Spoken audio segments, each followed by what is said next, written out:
വെളുപ്പിനെ 3:30 ആയപ്പോൾ ചോദിച്ചു, എങ്ങനുണ്ട് സിസ്റ്ററെ?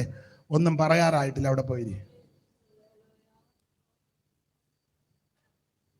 ഞാൻ നിർമ്മിത കഥ പറഞ്ഞതല്ല. രാവിലെ 7 മണി വരെ കൊതുകടിയും കൊണ്ട് ഇടയ്ക്ക് വന്ന നേഴ്സ് പറഞ്ഞു, ഒരു 8 കുപ്പി രക്തം കരുതിക്കോണമെന്ന്. വെളുപ്പിനെ അപ്പൻ ഉറക്കമില്ല, അറിയാവുന്നവരെ മുഴുവൻ വിളിച്ചു, അവരുടെ ഉറക്കവും കെടുത്തി. അവനും യോഗത്തിന് വരാത്തവനാ. നിന്റെ കാര്യം ഇതൊക്കെ തന്നെ. നിങ്ങൾക്ക് മനസ്സിലാകുന്നുണ്ടോ? രാവിലെ 10:30 പല്ല് പോലും തേക്കാതെ ബെഞ്ചിലിരിക്കുക. കാരണം എപ്പോഴാ വിളിക്കുന്നെന്ന്. ഉച്ചയ്ക്ക് 2 മണിയായി പറഞ്ഞു, സിസേറിയൻ നടത്താൻ പോവാണ്.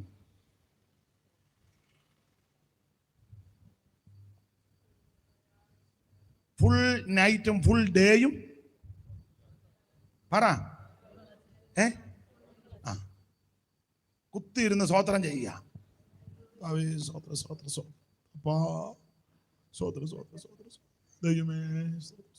നേഴ്സ് വരുന്നുണ്ടാന്നേ നോക്കുന്നത്. അങ്ങനെ കുത്തിയിരിക്കുന്നത് ഇന്നെ ചൊരിക്കിരുത്തും. ആർക്കും അങ്ങനെ വരാതിരിക്കട്ടെ. ഞാൻ ഉദാഹരണം പറഞ്ഞതാ. ദൈവത്തിന് മഹത്വം, ദൈവത്തിന് മഹത്വം. കൈയടിക്കാൻ പറഞ്ഞാൽ ചില അപ്പന്മാര്, സഭയിലുള്ള പഴയ അപ്പന്മാര് കൈയടിക്കത്തില്ലല്ലോ. ഒരു പാട്ട് പാടിയാൽ ഇങ്ങനെ ഇരിക്കും, ഇടയ്ക്കിടയ്ക്ക് പോകും. അവസാനം നിങ്ങൾ ശ്രദ്ധിച്ചിട്ടില്ലേ, അവസാനം ഈ വാദം പലതുണ്ട്, ഇതിൽ വെട്ടുപാറ എപ്പോഴും അടിച്ചിരിക്കുക.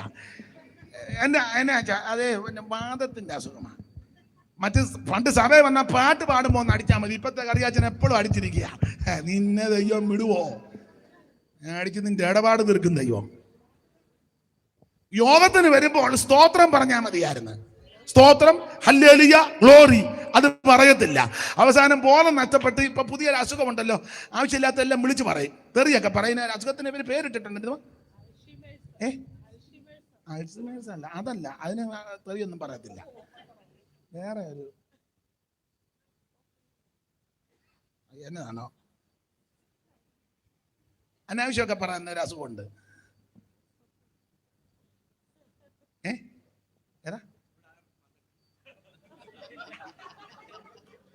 ഈ പോക്കാ പോകുന്നെങ്കിൽ ചിലർക്ക് വരാൻ സാധ്യത, ആർക്കും വരാതിരിക്കട്ടെ.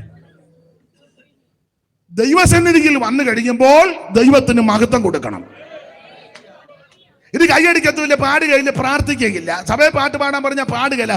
അവസാനം ബോധമെല്ലാം പോകുമ്പോൾ വേറെ പാട്ടാ പാടുന്നത്. ആർക്കും വെള്ളമായിട്ട് അടുത്ത് വരാനും ഒക്കത്തില്ല. ആർക്കും വരാതിരിക്കട്ടെ. ഇതൊക്കെ കാണുമ്പോൾ പൗലോസ് കൊരിന്ത്യലേഖനത്തിൽ പറഞ്ഞതുപോലെ ബുദ്ധി ഉപദേശത്തിനാണ്. നമ്മളവരെ വിധിക്കുകയല്ല. ഇത് കാണുമ്പോൾ നീ ഒന്നുകൂടെ ഭയത്തോട് ദൈവത്തെ സേവിച്ചോണം. നമ്മളവരെ വിധിക്കാൻ ആളല്ല, ആരെയും വിധിക്കേണ്ട കാര്യമല്ല. പക്ഷെ ഇതൊക്കെ കാണുമ്പോൾ നമ്മുടെ ജീവിതത്തെ ക്രമപ്പെടുത്തി അവൻ ദൈവത്തോട് ചേർന്നിരുന്ന് ദൈവകൃപ ഏറ്റെടുത്തോണം. Praise the Lord, praise the Lord. ദൈവത്തിന് മഹത്വം ഉണ്ടായിട്ട് ഇടയ്ക്ക് കയറി പറഞ്ഞതേ ഉള്ളൂ. ആത്മരക്ഷയില നമ്മൾ തുടങ്ങിയത്, പക്ഷെ ഇപ്പൊ ദേഹരക്ഷയില കൊണ്ട് നിർത്തിയിരിക്കുന്നത്. ഇവിടെ പറഞ്ഞ ഞാൻ സമാധാനത്തിന് ദൈവം തന്നെ നിങ്ങളെ മുഴുവനും ശുദ്ധീകരിക്കുമാറാകട്ടെ. നിങ്ങളുടെ ആത്മാവിനും പ്രാണനും ദേഹവും. എന്നെ കേൾക്കുന്ന പ്രിയരെ, ആത്മരക്ഷ കരസ്ഥമാക്കണം. ആത്മരക്ഷ യേശു ക്രിസ്തുവിൽ കൂടി മാത്രം, മറ്റൊരുത്തനും രക്ഷയില്ല. നാം രക്ഷിക്കപ്പെടുവാൻ ആകാശത്തിന് കീഴിൽ മനുഷ്യരുടെ ഇടയിൽ നൽകപ്പെട്ട ഒരേ ഒരു നാമം, അത് നസറായനാകുന്ന യേശു ക്രിസ്തുവിന്റെ പരിശുദ്ധ നാമം. യേശു ക്രിസ്തുവിനെ രക്ഷിതാവായി സ്വീകരിക്കണം. യേശു ക്രിസ്തുവിനെ ഉള്ളത്തിൽ ഏറ്റെടുക്കണം. അവൻ വേറെ ഒരു മാർഗവും രക്ഷയ്ക്കില്ല. കർമ്മമാർഗം കൊണ്ടോ, പുണ്യപ്രവൃത്തി കൊണ്ടോ, ദാനധർമ്മം കൊണ്ടോ, നേർച്ച കാഴ്ച കൊണ്ടോ, ആചാരം കൊണ്ടോ, അനുഷ്ഠാനങ്ങൾ കൊണ്ടോ, തീർത്ഥയാത്ര കൊണ്ടോ, തീർത്ഥാടനങ്ങൾ കൊണ്ടോ, അരിയോ മലരോ പൊരിയോ കോഴിയോ കോട്ടയോ വാട്ടിയോ ചാട്ടിയോ ഒന്നും കൊടുത്താൽ രക്ഷപ്പെടത്തില്ല, രക്ഷിക്കപ്പെടത്തില്ല. രക്ഷിക്കപ്പെടാൻ ഒരേ ഒരു മാർഗം, ഒരേ ഒരു വഴി, യേശു ക്രിസ്തു മാത്രം. യേശു ക്രിസ്തു ഒരു വിഭാഗത്തിന്റെ ദൈവമല്ല, മുഴു ലോകത്തിന്റെ ദൈവമാണ്.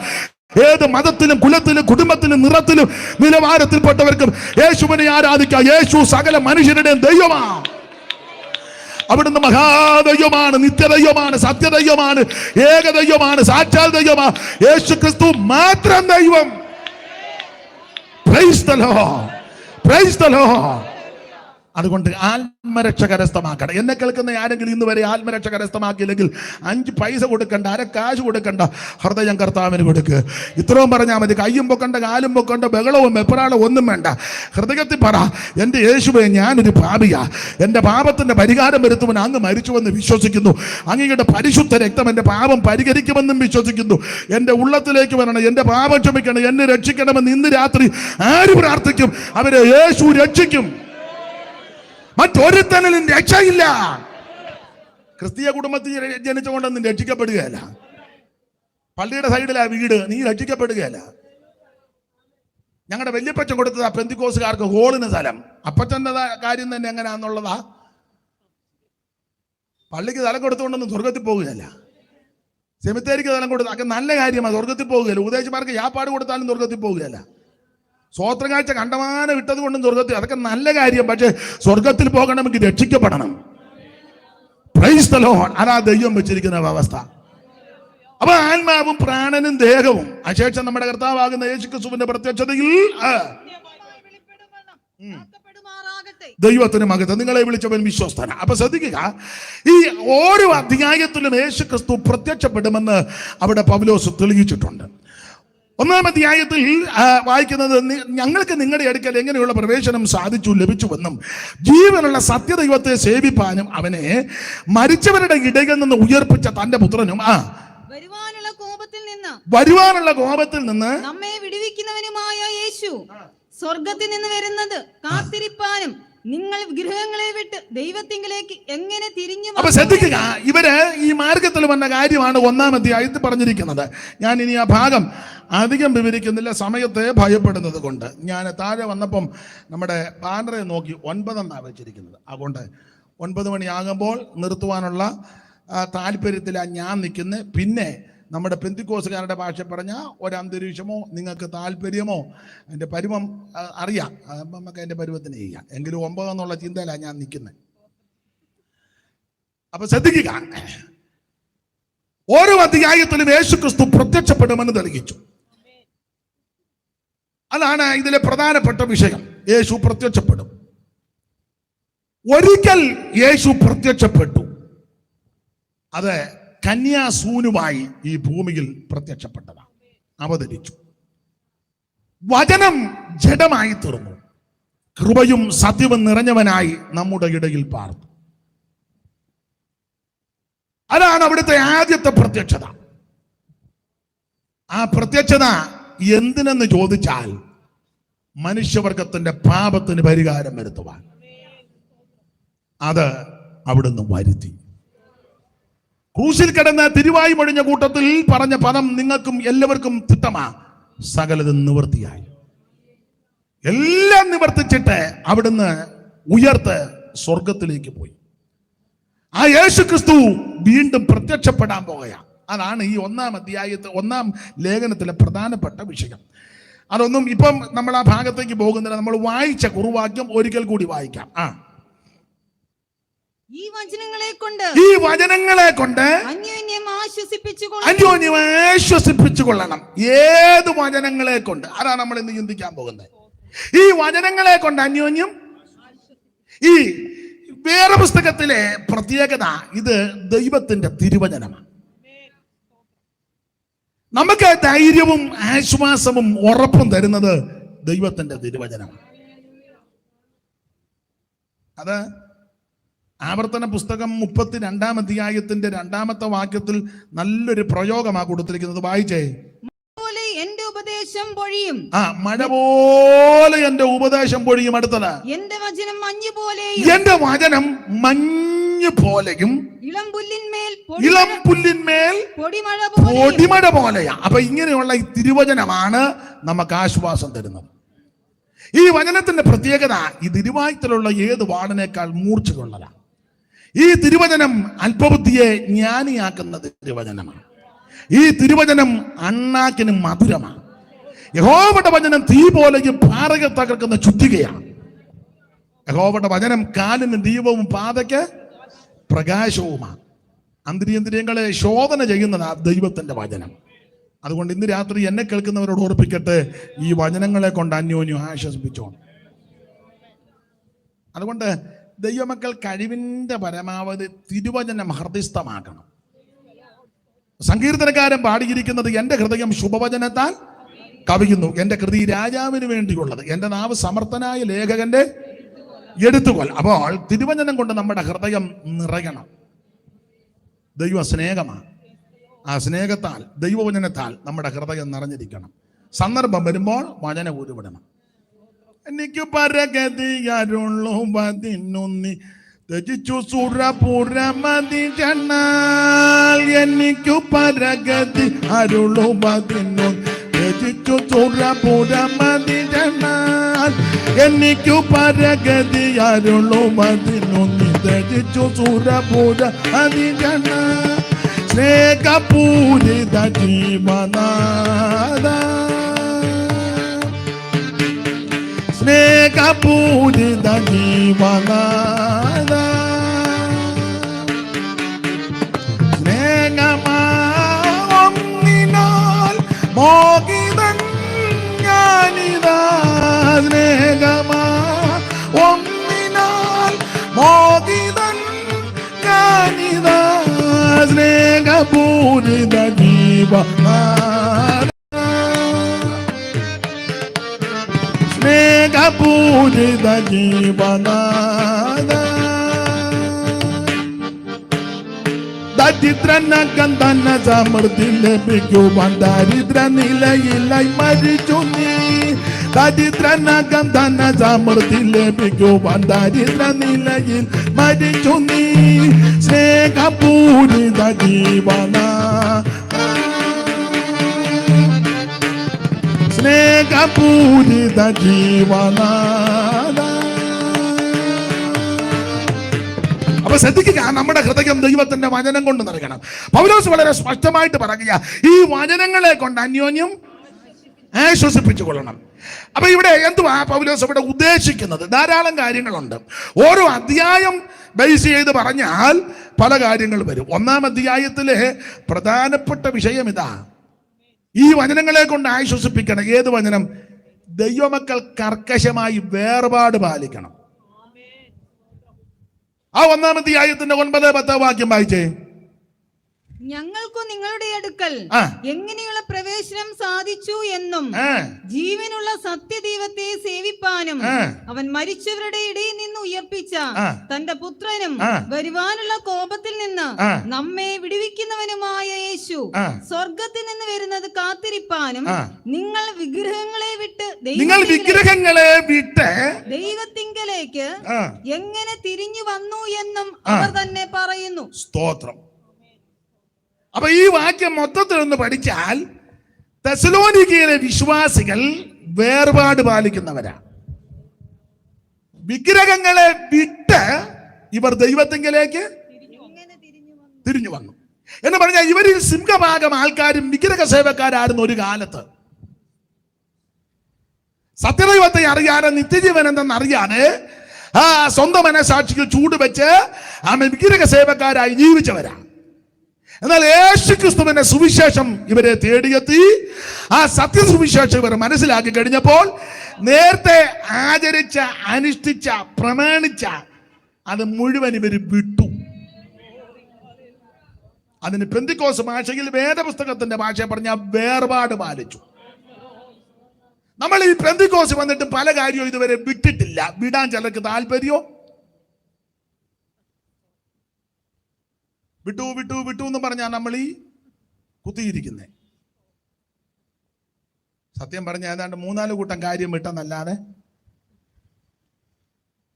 അല്ലേ, പറഞ്ഞാൽ അലോഗ്യം ഉണ്ടാകും. ഇപ്പൊ ഈ സമുദായത്തിലെ പോലെ തന്നെ പെന്തിക്കോസ്റ്റിലും വന്നു പാപച്ച നിത്യതയിൽ ശവസംസ്കാരം, കുടുംബക്കല്ലറയും. അപ്പം ബാക്കി സഭയിലുള്ള ആകെ വേറെ ഉണ്ട്, ആകെ അവിടെ നിങ്ങൾ ശ്രദ്ധിച്ചേ. സ്തോത്രം. ധാരാളം കാര്യങ്ങൾ വിടേണ്ടതായിട്ടുണ്ട്. എന്നാൽ തെസ്സലോനിക്ക വിശ്വാസികളുടെ വിശേഷത, ഇവർക്ക് ഒത്തിരി വിശേഷതയുണ്ട് കേട്ടോ. പൗലോസിന്റെ രണ്ടാമത്തെ മിഷനറി യാത്രയിലായി സഭ തെസ്സലോനിക്കയിലെ സഭ ആരംഭിക്കുക. ആസിക്കൽ വചനം പ്രസംഗിക്കരുതെന്ന് പരിശുദ്ധാത്മാവ് വിലക്കി. അപ്പോൾ ഇവർ ചുറ്റി സഞ്ചരിച്ച് വന്നു. ആ 17-ാം അധ്യായം വായിച്ചു. അപ്പോസ്തല പ്രവൃത്തി 17-ാം അധ്യായത്തിൽ 17:1 പെട്ടെന്ന് അവർ അംഫിപോലിസിലും അപ്പൊലോന്യയിലും കൂടെ കടന്ന് തെസ്സലോനിക്കയിലെത്തി. അവിടെ യഹൂദന്മാരുടെ ഒരു പള്ളി ഉണ്ടായിരുന്നു. പൗലോസ് പതിവ് പോലെ അവിടെ അടുക്കൽ ചെന്ന് 3 ശബത്തിൽ തിരുവെഴുത്തുകളെ അടിസ്ഥാനമാക്കി ആധാരമാക്കി അവരോട് സംസാരിച്ച കാര്യങ്ങളെല്ലാം പറഞ്ഞു. നാം സംസാരിക്കുമ്പോഴല്ലേ അടിസ്ഥാനം തിരുവചനമായിരിക്കണം. ഊഹാഭോഗം, കെട്ടുകഥ, അമ്മമ്മ കഥ, ഉമ്മാക്കി കഥ അല്ല നമ്മുടെ അടിസ്ഥാനം, തിരുവചനമാണ്. ഇപ്പൊ പെന്തിക്കോസുകാർ ഇപ്പം വിശ്വസിക്കുക തോമാസിലേക്ക് 52 കേരളത്തിൽ പിന്നെ വെറുതെ ഈ പോഷ്ക്കെല്ലാം കൂടെ. പണ്ടൊരു ചിന്തകൻ പറഞ്ഞത്, ഒരു കള്ളത്തരം ഒരു 10,000 പ്രാവശ്യം പറയുമ്പോൾ അങ്ങ് സത്യമാകുമെന്ന്. ഒരു കള്ളമാ, അത് പല പ്രാവശ്യം പറയുമ്പം ആട്ടെ ഞാൻ വിവരിക്കുന്നില്ല. പുള്ളി വന്ന് 7:30 പള്ളി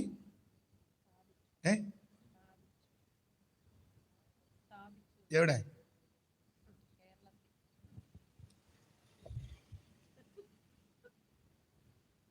അപ്പോസ്തലന്മാർക്ക് പള്ളി പണിയാൻ എന്തെങ്കിലും മാർഗമുണ്ടോ എന്ന് നമുക്ക് ചിന്തിക്കാം. വായിച്ചേ, കൊരിന്ത്യർക്ക് എഴുതിയ 2-ാം ലേഖനം 4-ാം അധ്യായം, കൊരിന്ത്യർക്ക് എഴുതിയ 1-ാം ലേഖനം അതിൻ്റെ 4-ാം അധ്യായം എടുത്തേ.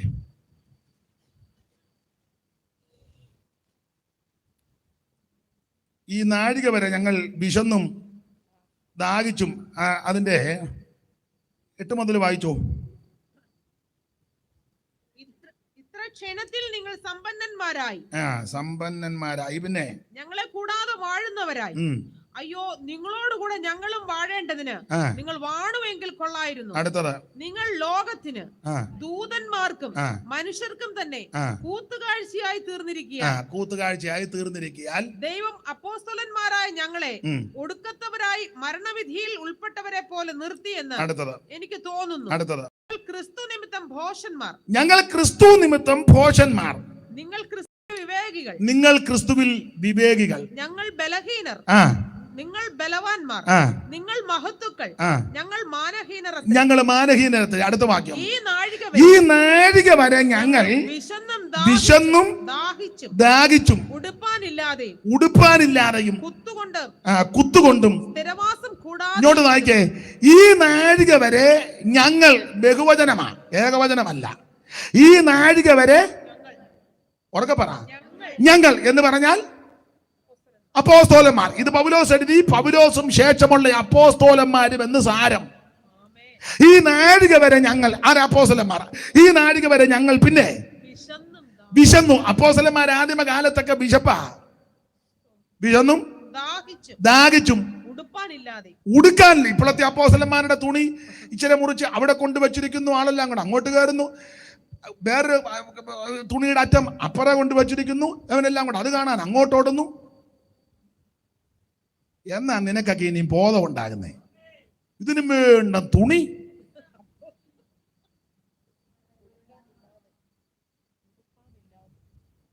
ഉടുപ്പാനില്ലാതെ അങ്ങനെ എന്ന് പറഞ്ഞ വസ്ത്രം ധരിക്കാനോ നടന്ന നല്ലതിന്റെ സാരം. ഇട്ടുമാറാൻ വേറെ വസ്ത്രമില്ലെന്നാ അതിന്റെ ആശയം. അന്നേരം ആ പത്രോസിന്റെ തുണിയുടെ അറ്റം അവിടോട്ട് കൊണ്ടുപോയി, അത് പിന്നെ അവിടെ നിന്ന് ഇങ്ങോട്ട് കൊണ്ടുവന്നു. ഈ അടുത്ത സമയത്ത് ഒരാൾ എന്നെ കാണിച്ചു, തോമാസിലിക്കാടെ കൈപ്പത്തി ഇവിടെ കണ്ടിരിക്കുന്നെന്ന്. തോമാസിലിക്കാടെ എന്തെല്ലാം വിഡിത്തങ്ങളാ.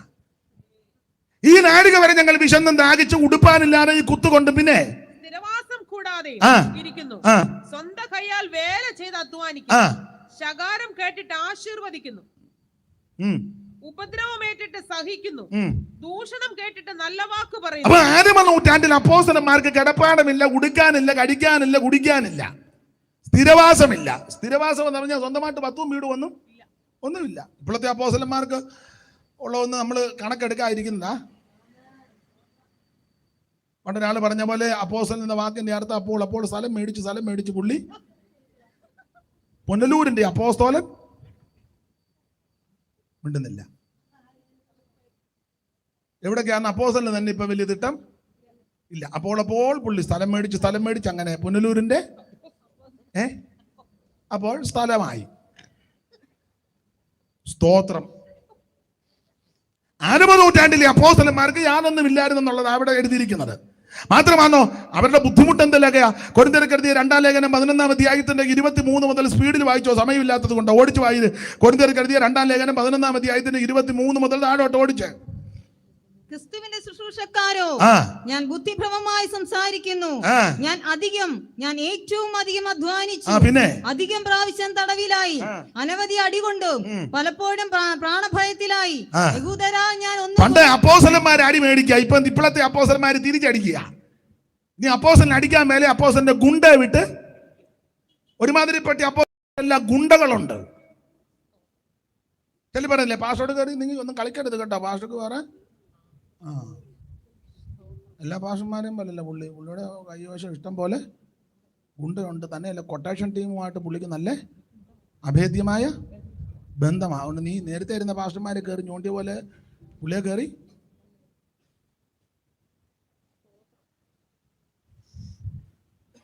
എല്ലാവരുടെയും കാര്യമല്ല. പണ്ടൊരു വലിയ അപ്പോസ്തലനെ പ്രസംഗിച്ചപ്പോൾ ഉപദേശപക്ഷക്ക് പറഞ്ഞു. അപ്പം വേറൊരാളി എന്ന് ചോദിച്ചു, അത് അങ്ങനെ അല്ലല്ലോ, ഇങ്ങനെയാണെന്നല്ലോ, അത് സംശയമുണ്ടല്ലോ. പുള്ളി പറഞ്ഞു, ആ സംശയം തീർക്കാം. സ്റ്റേജിൻ്റെ പുറകെ കൊണ്ടുവന്ന് ചോദിച്ചു, ഇനി സംശയം ഉണ്ടോ എന്ന് ചോദിച്ചു. പുള്ളി പറഞ്ഞു, ഒരു സംശയവും ഇല്ലെന്ന് പറഞ്ഞു. അതാ അപ്പോസ്തലൻ. ആരായിട്ടാന്ന് എന്നോട് ഇപ്പൊ ചോദിക്കരുത്, യോഗം കഴിഞ്ഞ് വേണേ. നിങ്ങൾക്കറിയാം, കേട്ടിട്ടുണ്ട് അല്ലേ? എന്നാ നമുക്ക് അല്ല. പിന്നെ ഇവിടെ 60 നൂറ്റാണ്ടിൽ അപ്പോസ്തലന്മാർ തല്ല് മേടിക്കുക. ഇപ്പോഴത്തെ അപ്പോസ്തലന്മാർ തിരിച്ചടിക്കുക, കസേരയ്ക്ക് അടിക്കുന്നു, കത്തിക്ക് കുത്തുന്നു. ഈശോന്ന് ആരുണ്ട് വെച്ച പോലെ തോന്നുന്നു. തെളിവ് വേണോ? നിങ്ങൾ മര്യാദക്കാരായിട്ടിരിക്കുന്നോർത്ത് വേറെ ഗുണ്ടകൾ ഒത്തിരി ഉണ്ടെന്ന്. സ്തോത്രം. വായിച്ചേ സഹോദരി, വായിച്ചേ, പെട്ടെന്ന് വായിരേ. യഹൂദരാ, ഞാൻ ഒന്ന് കുറയാൻ 40 അടി 5 വട്ടം കൊണ്ടു, പിന്നെ 3 വട്ടം കോലിനാൽ അടി കൊണ്ടു, ഒരിക്കൽ കല്ലേറുകൊണ്ടു, 3 വട്ടം കപ്പൽ ഛേദത്തിൽ അകപ്പെട്ടു, ഒരു രാപ്പകൽ വെള്ളത്തിൽ കഴിച്ചു. വെള്ളം അടിച്ചെന്നല്ല, അത് ഉത്തരം മുഴുവൻ ചിലരൊക്കെ ഇങ്ങനെ കഴിക്കുന്നെന്നും കേൾക്കുന്നു. പത്രോ പറയാൻ പറ്റുള്ളൂ. പിന്നെ അടുത്തത് അടുത്ത് വിളിച്ചു, കുടിച്ചോടാന്ന് പറഞ്ഞ, അത് ബാർലി വെള്ളമാണ്. ബാർലി അത് അപ്പൊ ചോദിച്ചാ അങ്ങനെ കുടിക്കാവോ? അയ്യോ, ഡോക്ടർ പറഞ്ഞു യൂറിൻ നന്നായിട്ട്.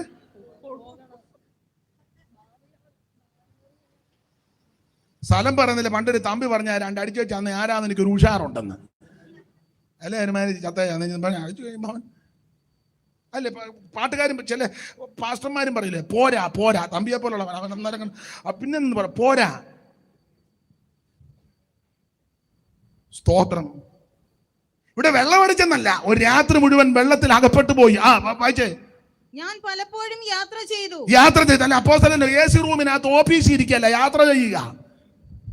അപ്പോസ്തലനെ ആക്കിയിട്ട് എല്ലാവരും അപ്പോസ്തലനെ ചെന്ന് കാണണം. എപ്പോഴാണ് കാണുന്നത്? ബുധനാഴ്ച നാളിലെ പുള്ളി മുഖദർശനം തരുവുള്ളൂ. പാലക്കാട്ടിൽ നിന്ന് വന്നിരിക്കുക. എവിടുന്നാ വരുന്നത്? പാലക്കാട്ടിൽ നിന്ന്. ഇന്ന് കാണാനൊക്കത്തില്ല. പുള്ളി രാത്രി മുഴുവൻ ട്രെയിനിൽ നിന്ന് വെച്ച് വന്നതാ അപ്പോസ്തലനെ കാണാൻ.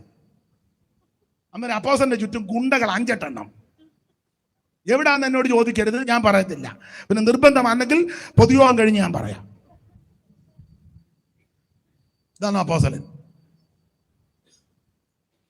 സഭയുടെ ഒരു ശുശ്രൂഷകൻ പാലക്കാട്ടിൽ നിന്നോ കാസർഗോഡിൽ നിന്നോ വന്നിരിക്കുക. രാവിലെ 10 മണിക്ക് ഇവിടെ വരണേ, തലേന്ന് അവിടുന്ന് യാത്ര. ഇവിടെ വന്നപ്പോൾ അപ്പോസ്തലന്റെ ശിങ്കിടികൾ കുറെ എണ്ണം വാതൊക്കെ നിപ്പുണ്ട്. ശിങ്കിടി എടുത്ത മന്തി. അവൻ ഗുണപ്പെട്ടവ പോലും അല്ല. എവിടെ ഞാൻ ബേഡെടുക്കെന്ന്, കോഴിക്കോട്ടുള്ളതാ ബേഡെടുക്ക. എനിക്ക് അപ്പോസ്തലനെ കാണാൻ ഇന്ന് മുഖദർശനം ഇല്ല. നിങ്ങളിപ്പോൾ ചിന്തിക്കുക, പാസ്റ്റർ ആരുടെ കാര്യമാണ്? എനിക്ക് പറയാനുള്ള കാര്യമൊക്കെ തിട്ടമുണ്ട്, നിങ്ങളോട് പറയേണ്ട കാര്യമൊന്നുമില്ല. ബുദ്ധിയുണ്ട്, നിങ്ങൾ ചിന്തിച്ചു ആരുടെ കാര്യമാണ്. അപ്പോസ്തലിക ശുശ്രൂഷ രാത്രി മുഴുവൻ ഉറക്കം വളക്കുക. പിന്നെ യാത്ര. വായിച്ചേ. നദികളിലെ ആപത്ത്, കള്ളന്മാരാലുള്ള ആപത്ത്, ജനത്താലുള്ള ആപത്ത്, ആ, ജാതികളാലുള്ള ആപത്ത്, ആ. പട്ടണത്തിലെ ആപത്ത്, പിന്നെ? കാട്ടിലെ ആപത്ത്, കടലിലെ ആപത്ത്, കള്ള സഹോദരന്മാരാലുള്ള ആപത്ത്, ആ. അധ്വാനം, പ്രയാസം, അധ്വാനം, പ്രയാസം, അധ്വാനം, പ്രയാസം, പലവട്ടം ഉറക്കളപ്പ്, പലവട്ടം ഉറക്കളപ്പ്. വൈദാകം. ഇന്നത്തെ അപ്പോസ്തലന്മാര് ഉറക്കളക്കിയല്ലോ. അസുഖമുള്ളവരുണ്ട്, അവരുടെ കാര്യമല്ലേ പറഞ്ഞത്. ശാരീരികമായിട്ട് വളരെ ബുദ്ധിമുട്ടുള്ളവരുണ്ട്, അവരുടെ ചിലവന് പാസ്റ്ററെ 10 മണി കഴിഞ്ഞാൽ പിന്നെ ഫോണും എടുക്കുകയില്ല, പ്രാർത്ഥനയ്ക്ക് വിളിച്ച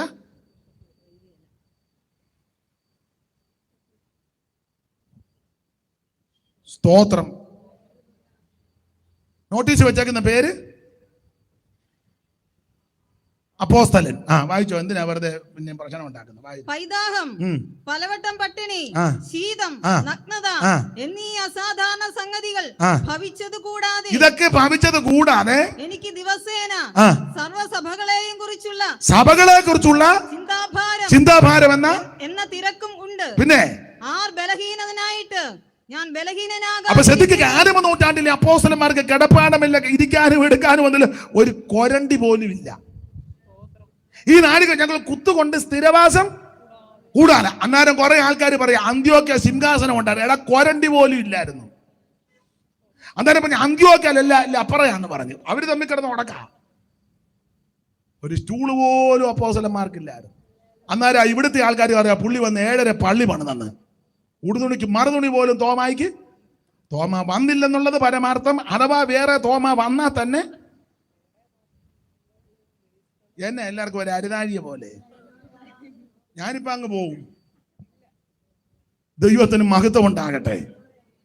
എന്നാൽ ഈ തെസലോനിക്കയിലെ വിശ്വാസികൾ വേർപാട് പാലിച്ചവരാ. ഇവർ നേരത്തെ സേവിച്ച് ആരാധിച്ച് അനുഷ്ഠിച്ച് അവ പിന്തുടർന്ന മാമൂലുകൾ, പിന്തുടർച്ചകൾ, പാരമ്പര്യങ്ങൾ വിട്ടു.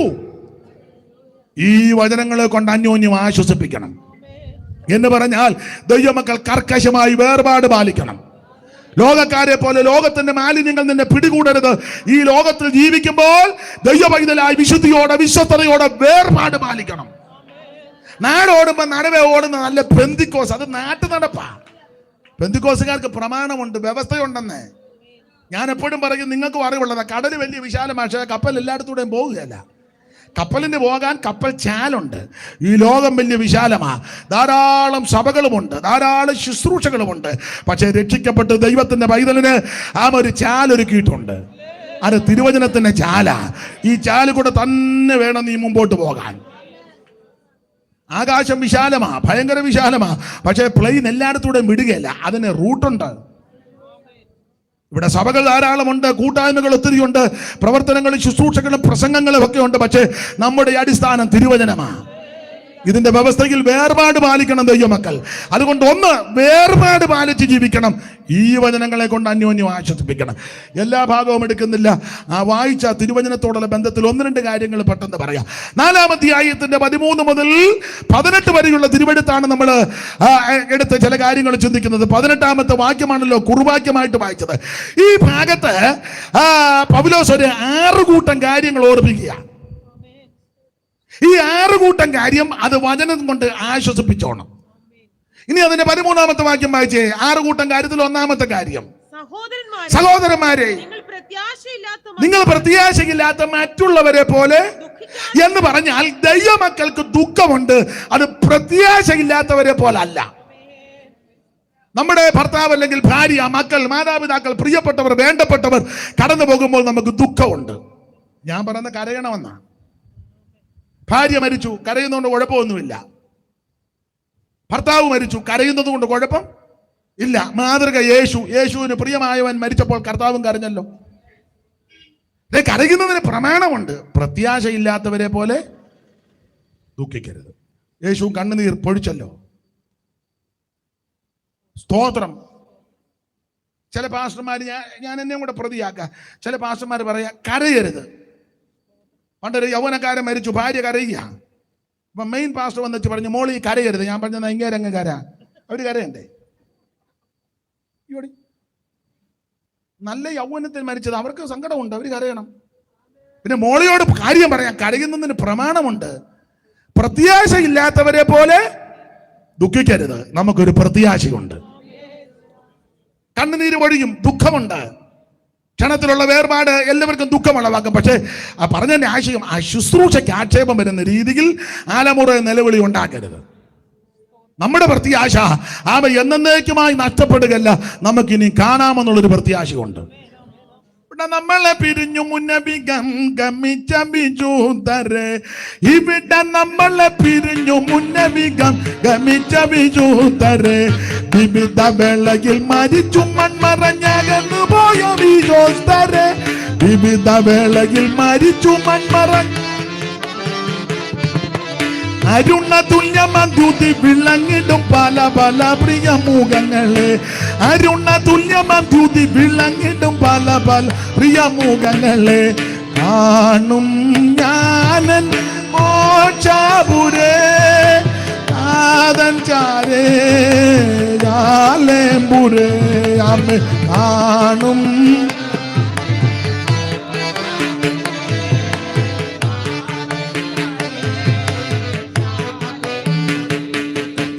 ഇവയിൽ മാത്രം ധ്യാനമേ കരളിനരുളുന്ന ആനന്ദം, ഇവയിൽ മാത്രം ധ്യാനമേ കരളിനരുളും.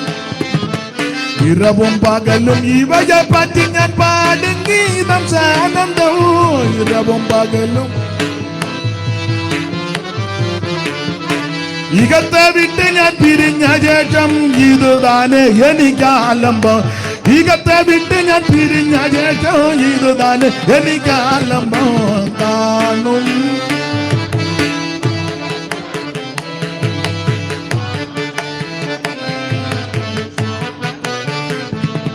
അപ്പൊ ശ്രദ്ധിക്കുക, 6 കാര്യം അവിടെ പൗലോസ് ഓർപ്പിക്കുക. ഈ 6 കാര്യം വചനപ്രകാരം അന്യോന്യം ആശ്വസിപ്പിക്കണം. ഒന്ന്, ദൈവമക്കളോട് പറയട്ടെ, പ്രത്യാശയില്ലാത്ത മറ്റുള്ളവരെ പോലെ ദുഃഖിക്കരുത്. നമുക്ക് ദുഃഖമുണ്ട്, പക്ഷേ അവൻ ശ്രേഷ്ഠമേറിയ പ്രത്യാശയുണ്ട്. നമ്മുടെ പ്രത്യാശയ്ക്ക് കൊടുത്തിട്ട് പ്രയോഗം ഇങ്ങനെ, ജീവനുള്ള പ്രത്യാശ. സ്തോത്രം സ്തോത്രം സ്തോത്രം. വേറൊരു ഭാഗത്ത് പൗലോസ് പറയാ, ഭാഗ്യകരമായ പ്രത്യാശ. ഈ പ്രത്യാശ രക്ഷിക്കപ്പെട്ട് സ്നാനപ്പെട്ട് വേർപാട് പാലിച്ച് വിശ്വസ്തയോടെ ദൈവത്തെ സേവിക്കുന്ന ദൈവമക്കൾക്ക് മാത്രമേ ഉള്ളൂ. വേറെ ഒരു ഗ്രൂപ്പിനും ഈ പ്രത്യാശയില്ല. നമ്മുടെ പ്രത്യാശ ഭാഗ്യകരമായ പ്രത്യാശയാണ്. അപ്പൊ പ്രത്യാശയില്ലാത്ത മറ്റുള്ളവരെ പോലെ ദുഃഖിക്കാതിരിക്കണം. അപ്പൊ പ്രത്യാശ ഉള്ളവർക്ക് ദുഃഖമുണ്ട്. അത് വളരെ പരിജ്ഞാനത്തോടെ. നിങ്ങൾക്ക് തിരുവചനം നന്നായിട്ട് അറിയാം, അതുകൊണ്ട് ഞാൻ സൂചന തന്നങ്ങ് പോകാം. ഭക്തനായ ഇസ്രായേലിന്റെ മധുരഗായകനായ ദാവീദിന്റെ ജീവിതത്തിൽ തന്റെ തലമുറകൾ പലരും മരിച്ചു. ബേർശേബയിൽ നിന്ന് ജനിച്ച കുഞ്ഞ് മരിച്ചു. പ്രത്യാശ ഉള്ളവരെ പോലെ ദുഃഖിക്കണം, ഇല്ലാത്തവരെ പോലെ ദുഃഖിക്കാതിരിക്കേണ്ടതിന്. അതാ ദാവീദിനെ ബേർശേബയിൽ നിന്ന് ജനിച്ച കുഞ്ഞ് മരിച്ചു. കുഞ്ഞിനെ ദീനം കലശമായപ്പോൾ ദാവീദ് പ്രാർത്ഥിച്ചു, ഉപവസിച്ചു. പക്ഷേ ദൈവം കുഞ്ഞിനെ അങ്ങ് ചേർത്തു. ആ കുഞ്ഞ് മരിച്ചെന്ന് ഭൃത്യന്മാർ പറഞ്ഞപ്പോൾ പെട്ടെന്ന് പുള്ളി എഴുന്നേറ്റ് കുളിച്ച് വസ്ത്രമെല്ലാം മാറി ഭക്ഷണമെല്ലാം കഴിച്ച് ബലപ്പെട്ട്. അപ്പോൾ ഭൃത്യന്മാർ പറഞ്ഞു, കൊച്ചു ദീനമായി കിടന്നപ്പോൾ ഭയങ്കര കണ്ണുനീരും പ്രാർത്ഥന. ഇപ്പം അവൻ്റെ കുളിയെല്ലാം കഴിഞ്ഞ് ഷേവും ഒക്കെ ചെയ്ത് കുളിയെല്ലാം കഴിഞ്ഞ് നിങ്ങൾ എന്നെ സൂടിനൊക്കെ ഷേവ് ചെയ്തെന്ന് അവിടെ എഴുതിയിട്ടുണ്ട്. ഞാനങ്ങ് പറഞ്ഞെന്നേ ഉള്ളു, കയറി ഉടക്കരുത്. അല്ല, നോട്ടം കണ്ടപ്പോൾ എനിക്ക് ഇങ്ങനെ തോന്നി എന്ന് പറഞ്ഞ എല്ലാം നീറ്റായി ഭക്ഷണമൊക്കെ കഴിച്ച് ബലപ്പെട്ടു. അപ്പോൾ ദാവീദ് പറയുന്ന ഭാഗമൊക്കെ നിങ്ങൾക്കറിയാം. ഇതുപോലെ തന്റെ വേറൊരു മകനെ അബ്ശാലോം, അവൻ മരിച്ചു. അബ്ശാലോം മരിച്ചത് നിങ്ങൾക്കറിയാം. തന്ത്രങ്ങളും കുതന്ത്രങ്ങളും എല്ലാം ഉണ്ടാക്കി അപ്പന്റെ കസേര അടിച്ചു മാറ്റി. കസേര അടിച്ചു മാറ്റുന്ന ഒരു കാലയളവിലാണല്ലോ അല്ലേ? അതുകൊണ്ട് മെയിൻ സഭയിലെ പാസ് വളരെ സൂക്ഷിച്ച് എങ്ങോട്ടേലും പോകുന്നു. ഒരുത്തരെ ഒന്ന് ഏൽപ്പിക്കാനൊക്കത്തില്ല. എന്നോടൊരു ഉപദേശം പറഞ്ഞതാ. ഞാൻ സ്ഥലപ്പേര് പറയുന്നില്ല, പുള്ളിയും ചിലപ്പോൾ ലൈവിൽ കാണും. തട്ടിയെടുത്തവനും ചിലപ്പോൾ ലൈവിൽ കാണും. അതുകൊണ്ട് സ്ഥലപ്പേര് പറഞ്ഞു. പുള്ളി പറഞ്ഞു, ഞാൻ ഇവിടുന്ന് കുമ്പനാട് വരെ പോയിട്ട് തിരിച്ചു വന്നപ്പോൾ സഭ അടിച്ചുകൊണ്ട് മറ്റവൻ പോയെന്ന്. എല്ലാം കൂടെ ഒരു 23 കിലോമീറ്റർ കാണും. 23 കിലോമീറ്റർ പുള്ളിയെ ശുശ്രൂഷ ഏൽപ്പിച്ചേച്ച് പുള്ളി കുമ്പനാട്ട് വരെ പോയി. ഒരു കാര്യത്തിന് പോയതാ. ജോർജ് കുട്ടി ലീഡ് ചെയ്തോളാൻ പറഞ്ഞേച്ചു. പുള്ളി കുമ്പനാട്ട് തിരിച്ചു വന്നപ്പോൾ പുള്ളി ചോദിച്ചു, എന്നെ ഇവിടെ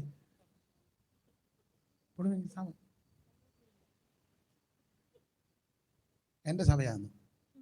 23 കിലോമീറ്റർ പോയതേ ഉള്ളൂ. വിശ്വസിക്കാനൊക്കാത്ത കാലമാണ്. അപ്പൊ ഒരു കാര്യം, ഈ സൂത്രങ്ങൾ കാണിച്ച് തന്ത്രങ്ങൾ കാണിച്ച് അബ്ശാലോം കസേര കൈക്കലാക്കി. പക്ഷേ ദാവീദിനെ കൊന്നുകളയാൻ പദ്ധതിക്കിട്ട് അവൻ തന്ത്രമെല്ലാം കൂടെ മെനഞ്ഞു വന്ന് അബ്ശാലോമിന്റെ പക്ഷക്കാരുമായിട്ട് യാത്ര ചെയ്ത് ഒടുവിൽ യോവാബിന്റെ പക്ഷക്കാർ ഇവനെ കണ്ട് ഇവനെ ഈ തിങ്ങി നിൽക്കുന്ന കരിവേലകത്തിന്റെ ഇടയിൽ കൂടെ കോവർക്കടതെ തെളിച്ചിങ്ങനെ ഓടിച്ചപ്പോൾ ഇവന്റെ മുടി കരിവേലകത്തിൽ കുരുങ്ങി. ഇവനെ അടിതൊട്ട് മുടി വരെ ഊനമൊന്നുമില്ലായിരുന്ന ആണ്ടുതോറും മുടി കത്തിരിക്ക് വന്ന അത് രാജ തൂക്കത്തിന് ശെക്കേലിന്റെ കണക്ക് അവിടെ കൊടുത്തിട്ടുണ്ട്. മുടിയോട് ഇവന് വലിയ മമതയും താല്പര്യം. അത് കണ്ടിക്കുക, അത് മുടിയോട് തന്നെ. നിങ്ങൾ ശ്രദ്ധിച്ചിട്ടില്ല, ചിലർ മുടിക്കങ്ങ് ഭയങ്കര പ്രാധാന്യം. ഇത് കഴുകി വൃത്തിയാക്കിയൊക്കെ ഉണ്ട് നടക്കണ കണ്ടമാനം. ഞാൻ എന്നെയും കൂടെ പ്രതിയാക്കാം. ചില എപ്പം നോക്കിയാലും ഇങ്ങനെ വയസ്സ് 78 കഴിഞ്ഞു. ഇപ്പൊ പാട്ടുകാരും ചിലര്, എല്ലാവരും അല്ല, മുടിയൊക്കെ വളർത്തിയ കൊച്ചുങ്ങളുണ്ട്, റബ്ബർ ബാൻഡ് ഇട്ടാ അവന് തടിക്കുമ്പോൾ ഇതിങ്ങനെ ചുണ്ടലയുടെ പുറകെ അണങ്ങും പോലെ അവനാണ് വർഷിപ്പ് ലീഡർ. കണ്ടമാനം മുടിക്ക് പ്രാധാന്യം കൊടുക്കുമ്പോൾ ഓർത്തോണം നീ കുരുങ്ങാറായെന്നു. വെളുത്തതൊക്കെ കറുപ്പിക്കുന്ന ആൾക്കാർ നമ്മുടെ ഇടയിൽ ഇല്ലാതില്ല. ഞാൻ തമാശയായിട്ട് പറഞ്ഞതല്ല. നിനക്ക് മക്കളായി, കൊച്ചുമക്കളെ കെട്ടിക്കാറായി. തള്ള ഇനിയെങ്കിലും മര്യാദയ്ക്ക് ജീവിക്കേ. മനസ്സിലായോ? അബ്ശാലോം തിങ്ങി നിൽക്കുന്ന കരിവേലകത്തിന്റെ ഇടയിൽ കൂടെ കോപരത്ത് കഴുത്തേക്ക് തെളിച്ചോടിച്ചു. ഇവന്റെ മുടി കരിവേലകത്തിൽ കുരുങ്ങി. കീഴെയുള്ള കോപരക്കഴുത ഓടിപ്പോയി ഇവനിങ്ങനെ തൂങ്ങി കിടക്കുക. അവൻ മുടിയിൽ ഇങ്ങനെ തൂങ്ങി അവൻ കിടന്നാടുക. നമ്മൾ പറയും വർഷിപ്പാണ്, പ്രൈസ് ആൻഡ് വർഷിപ്പ്. ആരാ? അബ്ശാലോം. മുടിയിൽ കിടന്ന് ഇങ്ങനെ ആടുക.